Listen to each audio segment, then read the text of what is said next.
O kadar kendimde değilim ki. Bugün Bağcılar'dayız zannediyorum. Meğersem Çekmeköy'deymişiz. Çekim yaptığım yerleri bile hatırlayamıyorum.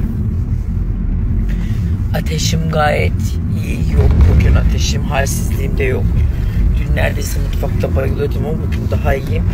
Bugün de sadece boğazlarım ve sesim bir gıcık geliyor, bir oturuyor boğazına. Öksür, öksür, öksür. Onu atana kadar daha göğüslerin yırtılıyor. Of.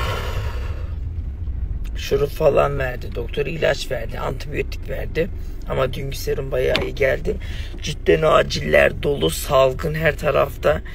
Yani Covid desen değil. Zatürre desen değil. Bronşit başlangıcı dedi de. Öksürük krizi gelince fıs fıs verdi. Bir tane ondan sıkıyorum. Oh, bugünümüze şükür.